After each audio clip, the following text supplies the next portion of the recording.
এতদিন আমরা যে চিপসেটটার প্রশংসা করতাম এবং ভালো চিপসেট বলে জানতাম সেটি হলো কোয়ালকম স্ন্যাপড্রাগনের চিপসেট। তো আমরা অনেক দিন ধরে জেনে আসছি তারা একটি স্মার্টফোন লঞ্চ করবে, বাট এখন সেটা বাস্তবের রূপ নিল। ফাইনালি স্ন্যাপড্রাগন তাদের সেই কাঙ্ক্ষিত স্মার্টফোনটি লঞ্চ করে ফেলল। এখন সবার মনে একটাই কৌতূহল, ফোনটিতে তাদের কোন চিপসেটটি ব্যবহার করেছে এবং ফোনটির দাম কত, আরও কি থাকছে। আপনাদের এই সব প্রশ্নের উত্তর থাকছে আজকের এই ভিডিওতে। তাহলে দেরি কিসের, চলুন এক নজরে দেখে নেওয়া যাক ফোনটিতে থাকা ফুল স্পেসিফিকেশনস। ভিডিও শুরু করার আগে একটাই রিকোয়েস্ট, আপনি যদি আমার চ্যানেলে নতুন দর্শক হয়ে থাকেন তাহলে প্লিজ নিজ থেকে এখনই আমার চ্যানেলটি সাবস্ক্রাইব করে ফেলুন এবং পাশে থাকা নোটিফিকেশন বেল আইকনটি প্রেস করে রাখুন সবার আগে এরকমই লেটেস্ট ভিডিওগুলো পেতে। আর যদি অলরেডি সাবস্ক্রাইব করে থাকেন তাহলে আপনাকে অসংখ্য ধন্যবাদ। তো চলুন ভিডিওটি শুরু করা যাক।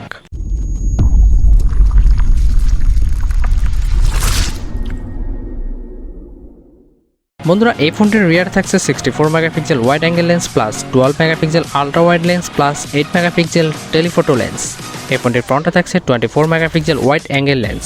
এই ফোনটিতে আপনারা সর্বোচ্চ ভিডিও রেকর্ড করতে পারবেন 8K 30 fps প্লাস 4K 30 এবং 60 fps। এই ফোনটিতে কালার থাকছে মিড নাইট ব্লু।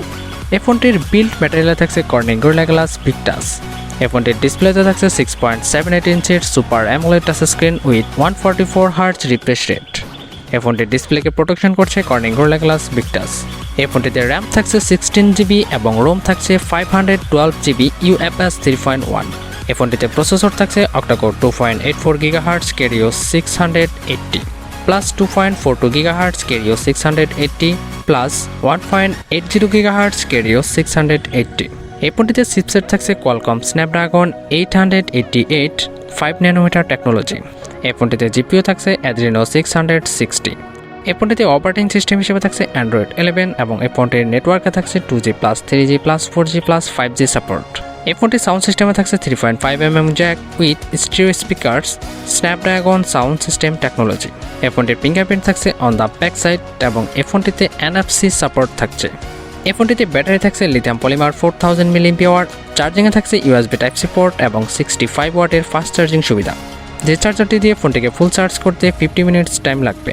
এই ফোনটিতে ওয়েট থাকছে 210 গ্রামস এবং এই ফোনটির অফিসিয়াল প্রাইস অলরেডি ইন্ডিয়ার বাজারে লঞ্চ করা হয়েছে 1,12,000 রুপিতে, যেটা বাংলা টাকায় কনভার্ট করলে 1,56,800 টাকার মতো হয়।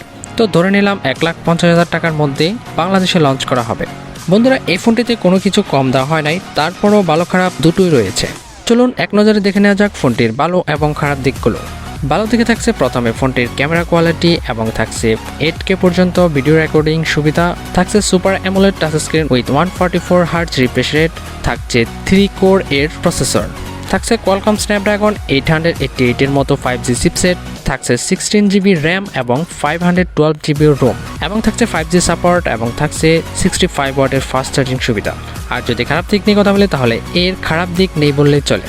তারপরও বলতে হচ্ছে সুপার অ্যামোলেড থাকা সত্ত্বেও ফোনটির ফিঙ্গারপ্রিন্ট আন্ডার ডিসপ্লে দেওয়া হয়নি এবং 210 গ্রামস ওয়েট থাকা সত্ত্বেও ফোনটিতে মাত্র 4000 mAh ব্যাটারি রয়েছে।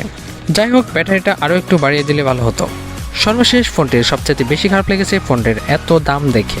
হয়তো ফ্ল্যাগশিপ পছন্দ করা সবার এই ফ্ল্যাগশিপ ফোনটি কেনা হবে না, কারণ এর দামটা একেবারেই সাধ্যের বাহিরে।